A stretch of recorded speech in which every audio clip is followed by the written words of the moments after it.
Hello and welcome to part 1 of this tutorial for students studying digital arts and entertainment in Belgium. By the way, if you are interested in studying game development or game art, check out our website here, digitalartsandentertainment.com.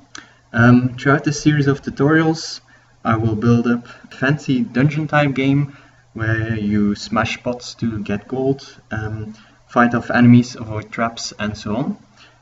These tutorials are meant to work in conjunction with actual lessons in class. I will not be explaining a lot.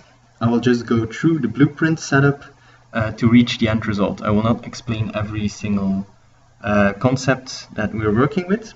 Sometimes I will choose an easy option over a clean or preferred option, more professional approach. I will just try to build up a quick prototype at first, a quick and easy approach here. If you have any suggestions or feedback, feel free to send me a message. Alright, let's get started. So we have an empty project, an empty blueprint project without starter content. The characters and the assets will just be boxes and cones and so on. We're gonna start with a character. So a new folder first.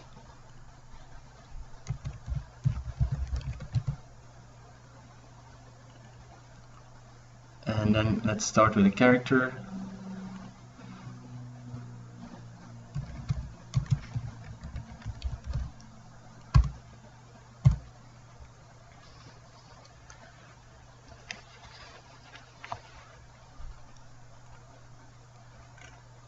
Let's build up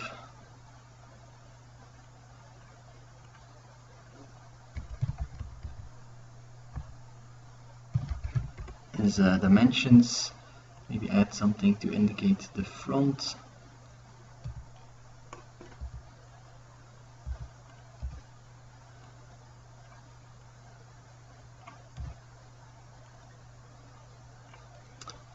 And let's add a spring arm. Let's add a camera. Let's attach the camera to the spring arm.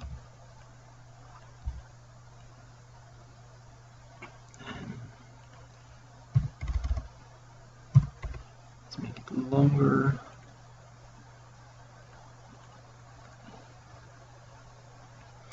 Some settings we need to change to get our desired movement and camera movement. So let's turn this off.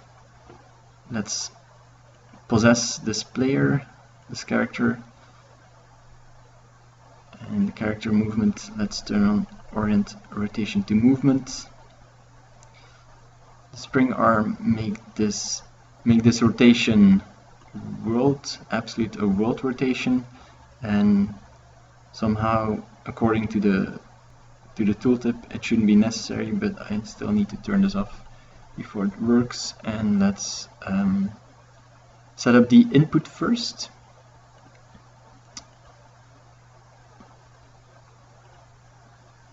We'll use two-axis mappings. Move right and move up. So we have D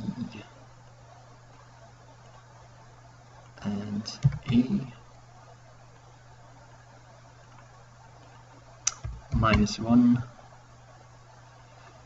and that's W and S, and S is -1 up, so that's down. Don't have to save this, just close it. In the event graph we can now add move up event and move right event. Let's add movement input, connect the axis value, and the right movement is in the Y direction, and the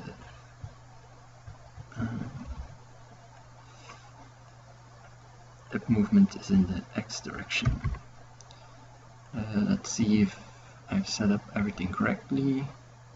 Let's place this character in our level and let's play, and that looks okay.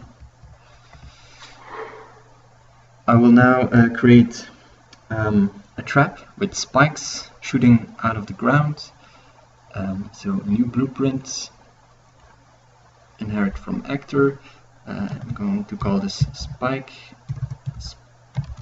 trap, and we don't have real models yet, but let's just create something with a box, so a small tile and some spikes here, so a cone.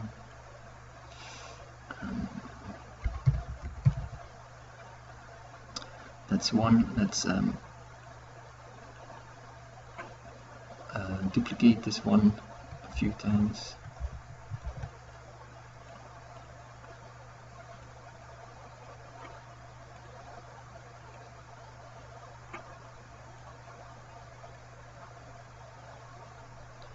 So, spike trap done. Let's make these spikes children of the cone. Let's call this maybe the parent cone or this parent spike.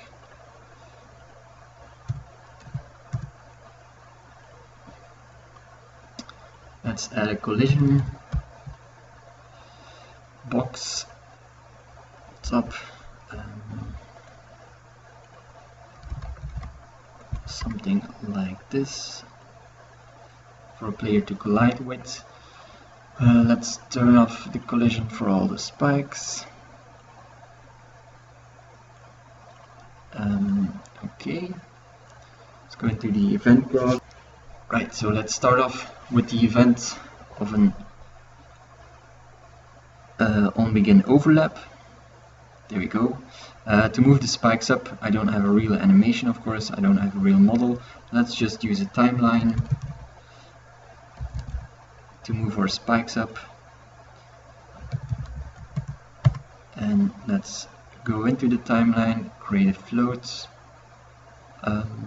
track, and let's give it a name, spikes go up and down again. So add a new keyframe there.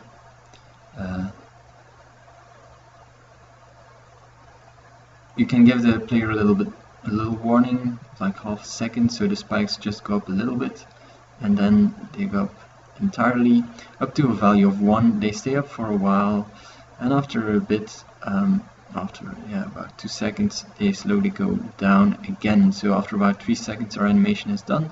We can type in this value to our length, or we can just press use last keyframe. Alright, and okay, that name did not register correctly. Spikes go up and down again. Okay. And what shall we do? Well, we want to move those spikes. We're going to set the original position first. Do that with a variable spike position.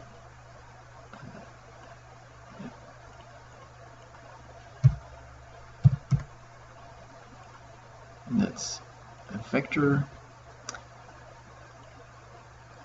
So let's set this one with the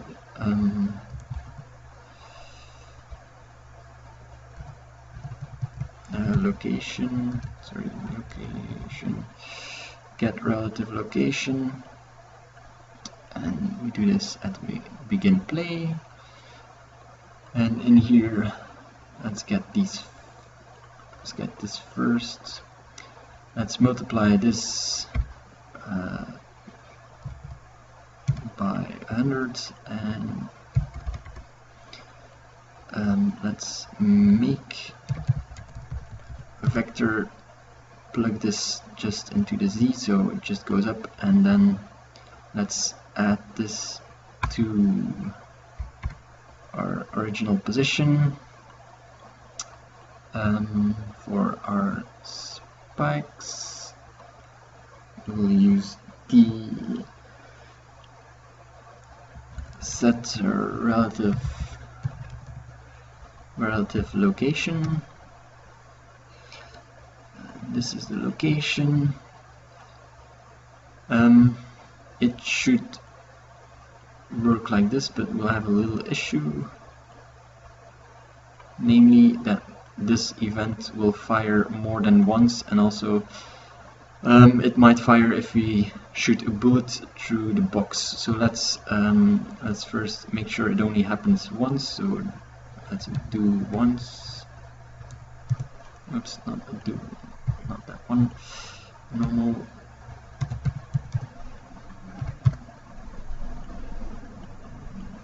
And when our animation is done, we'll reset it, but I'm going to add a little note in the middle here, so we can kind of see the curve a little better. Okay, next step. Let's test this out. Let's place this in the level. Let's test it out. Okay, it seems I'm going to need to move my cones down a bit, otherwise they'll stick up. Oops, a lot.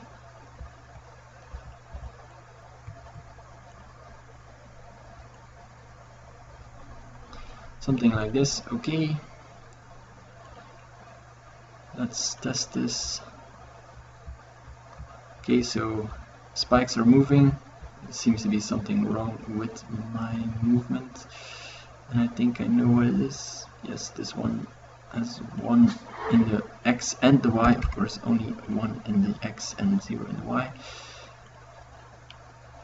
Alright, let's now do something to the player when the spikes go up. In the player, let's add a variable called health. This can be a float, and the default value can be 100. In our spikes, let's talk to the player. So whenever this happens, we need to talk to the player. So I'm going to add a sequence after this.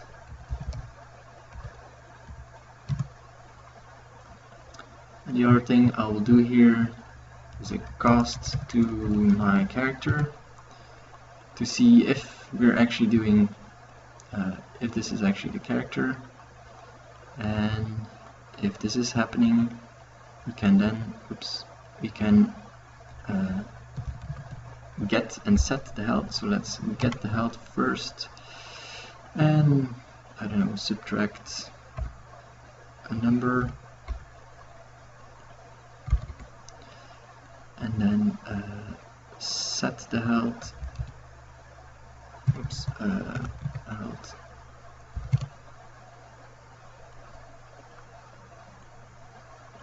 Let's also show our health with a print screen,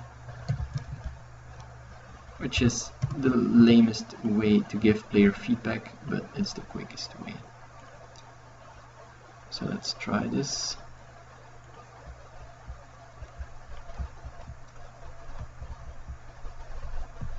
So as you can see, we're losing health. Well, there's a float which gets lower values, at least. Let's now create a switch to turn the trap on and off. So new blueprint, inherit from actor. So let's call this switch trap,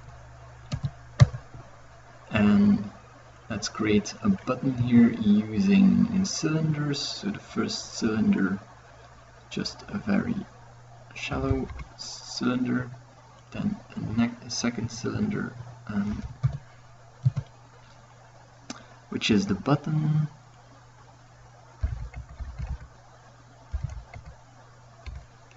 something like this. I'm going to give this one a different name, button, so I recognize it. And let's also add a collision box.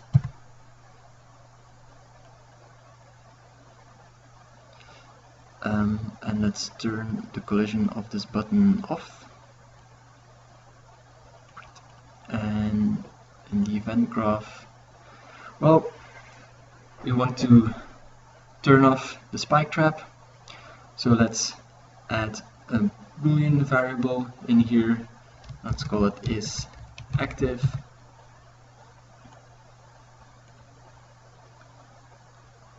And let's start off with it being active. And let's place just a branch in between and use this one to see if we do any testing or not.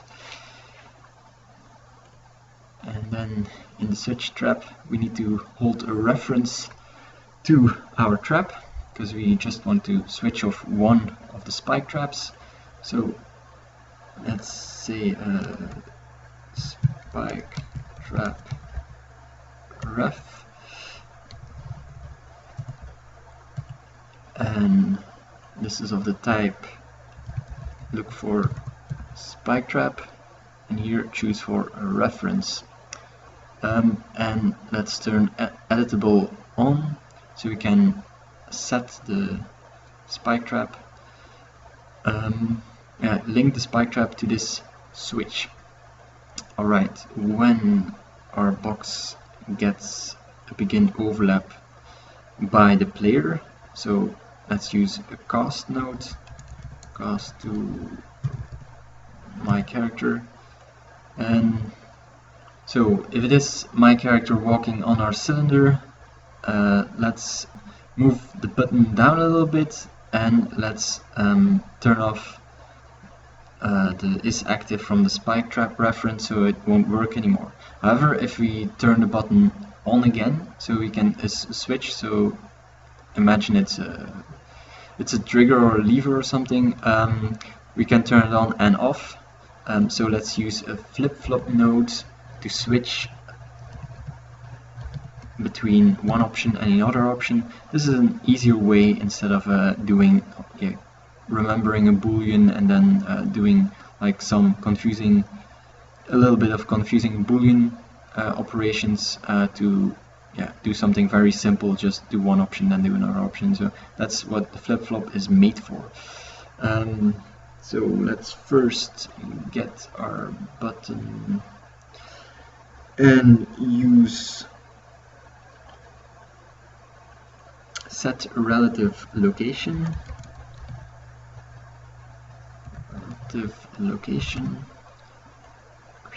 And let's move this one 20 units down, so -20.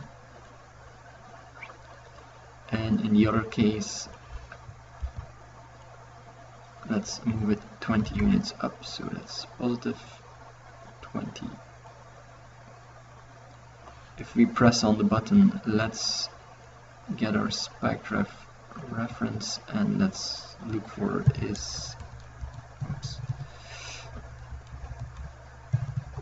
isActive, this boolean here. Let's set this boolean to not being active anymore, and in the other case, let's activate it again.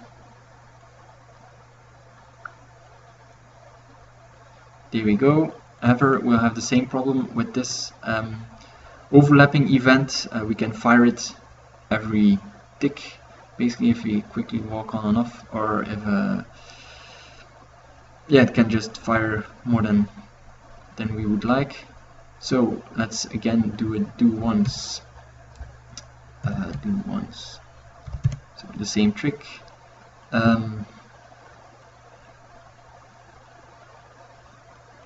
Well, we should do it after the cast. You never know. And when this is all done, let's wait for 1 second. and after 1 second we can trigger this again.